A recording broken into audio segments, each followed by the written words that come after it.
Secretariat and the Elasticity of Identity, a lesson from Indiana, written by Dr. Mitch Javidi. Read by Red Rock Jones, July 17, 2025. I had the honor of delivering a keynote at an executive leadership conference in Indiana this week. Our session focused on a topic I've spent years researching and developing, the elasticity of identity, a theory grounded in the belief that our identity is not fixed or rigid, but elastic, dynamic, and capable of profound transformation.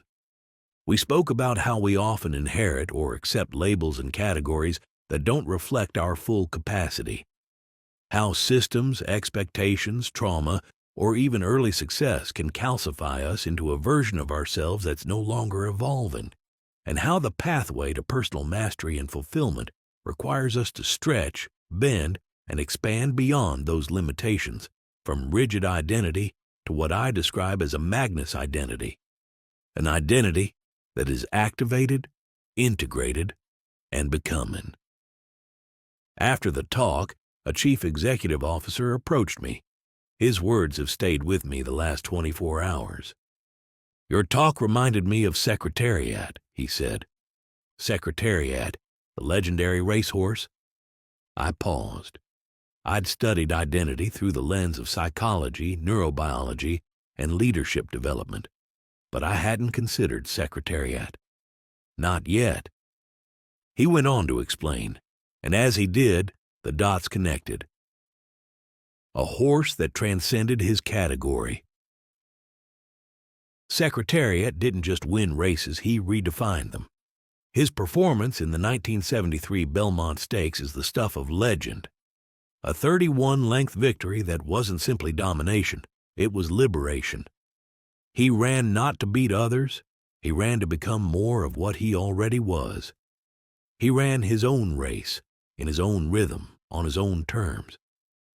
Secretariat wasn't confined by the identity of a racehorse. He expanded the entire definition of what it meant to be one. That is elasticity of identity in motion. Secretariat represents something deeply human, something I teach often, that greatness is not merely about performance, but about transcending the narrow spaces we've been told to occupy. Identity in motion, from fixed to free. In that conversation, Secretariat came alive for me in a new way, not just as a champion, but as a metaphor for the very theory I had just shared. He wasn't trapped in the rigid identity of pedigree or prediction. His team, his owner, trainer, and jockey activated his proxy and collective agency, believing in something the world couldn't yet see. He ran with personal agency so fierce he stretched the world's imagination. That's exactly what we believe we all have the capacity to do. The deeper realization, I was the student. Standing there, I realized something humbling. We had just given a talk about identity, but now I was learning from someone else's lens. I wasn't the teacher in that moment, I was the learner. It reminded me that this work, this pursuit of understanding identity, performance, and potential is never done. We must remain open to being surprised by how truth finds us, even in a hallway, even through the story of a horse. Secretariat helped me see the elasticity of identity through a new frame. Identity is not defined by outcome, it is activated by belief. Identity is not confirmed by others, it is revealed through becoming. Identity is not limited by category, it can and must transcend it. Living legacy. The future carries his DNA. As our conversation about Secretariat came to a close, the gentleman shared one final detail, one that sent chills through me. You know, many of today's thoroughbred champions still carry his bloodline. Secretariat's legacy didn't stop at the finish line, it reproduced itself literally. His genetic imprint continues to shape the future of racing. That struck a deep chord. Elasticity of identity isn't just about expanding who we are now. It's about creating the conditions for others to stretch, grow, and evolve after us. It's about living and leading in such a way that the essence of who we are continues to influence others, even generations later. Secretariat didn't just win, he became a lineage.